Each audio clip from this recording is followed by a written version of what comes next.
Le Soleil se trouve à une distance de 150 millions de kilomètres de la Terre. On pourrait même poser 1 million de planètes Terre dans le Soleil. Pourtant, le Soleil est considéré comme de petite taille comparé aux étoiles géantes qui se trouvent dans l'espace. L'étoile Eta Carinae, par exemple, est 5 millions de fois plus grande que notre Soleil. L'étoile Betelgeuse est 300 fois plus grande que Eta Carinae. Si on la mettait à la place de notre Soleil, elle serait aussi loin que Jupiter.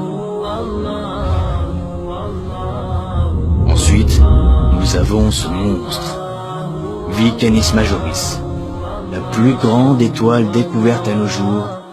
Elle est 1000 milliards de fois plus grande que notre Soleil.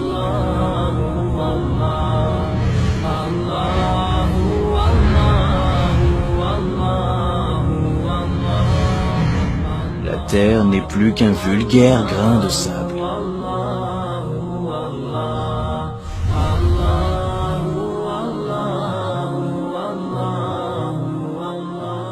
Où sommes-nous dans cet univers?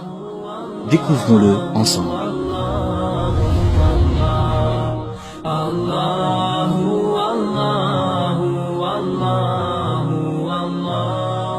Si nous dépassons la couche thermosphère, située à environ 80 km au-dessus de nos têtes, nous verrions la Terre ainsi.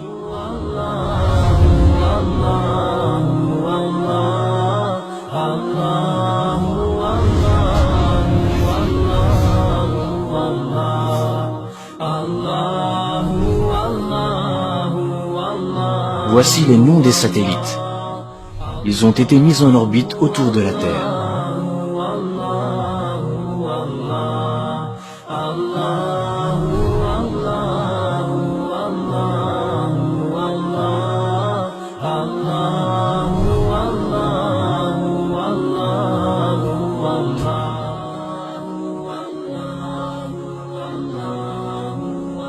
Et voici le Soleil. Il se trouve à une distance d'environ 150 millions de kilomètres de chez nous. En partant de la Terre et à la vitesse de 300 000 km/s, ce qui correspond à la vitesse de la lumière, nous mettrions 8 minutes à l'atteindre. Observons à présent à quel point les orbites des planètes de notre système solaire sont étendues. Voici que l'on s'éloigne du système solaire. À une distance de 1 jour à la vitesse de la lumière, la Terre devient à peine visible. Puis à une distance d'1 année-lumière, voici la luminosité du Soleil comparée aux autres étoiles, jusqu'à ce qu'elle disparaisse. Regardez cette gigantesque sphère. Elle contient des millions d'étoiles. Nous sommes à une distance de 70 années-lumière de la Terre. Du haut de ces nouvelles contrées inaccessibles, elle n'est plus qu'une petite aiguille insignifiante dans une botte de foin galactique. La Voie lactée est alors à 100 000 années-lumière.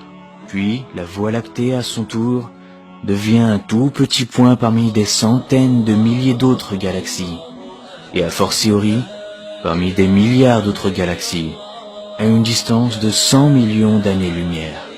En poursuivant ce voyage cosmique, nous atteignons des distances qui défient l'entendement. Nous voici aux confins des constellations, à 5 milliards d'années-lumière, et ceci est ce que l'on a pu mesurer de plus grand à ce jour. Ce sont les cartes les plus lointaines que l'on puisse observer, et les derniers reflets du Big Bang. Arrivé à la fin de cet incroyable voyage intercéleste, à une distance époustouflante de 13,7 milliards d'années-lumière, et qui contient des trillions de galaxies, nous voilà en vérité dans le premier ciel du bas monde et ses ornements, Zinatus Semae Dunya. Tout ce que l'on vient d'entendre et de voir, sur les étoiles et ses orbites, ses galaxies et ses astres, et si l'on se conformait aux nouvelles théories des multiverses ou métaverses, tout cela n'est autre que le ciel du Semae Dunya, le premier ciel du bas monde.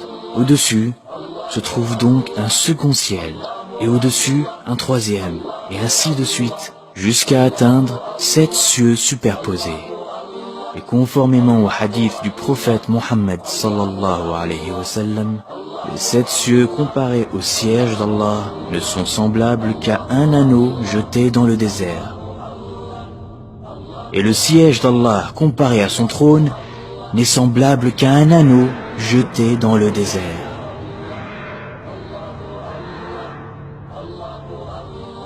Si tout ce vaste univers qui dépasse l'entendement n'est autre que la pièce de monnaie et le désert, le trône d'Allah, alors imaginons la grandeur d'Allah.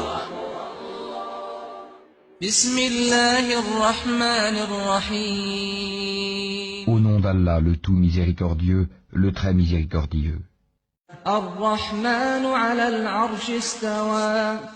Le tout miséricordieux s'est établi istawa sur le trône.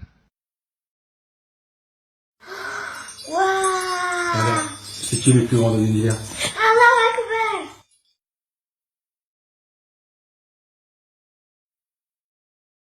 Bismillahirrahmanirrahim.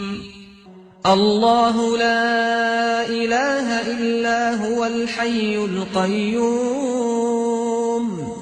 La ta'khudhuhu sinatun wa la nawm.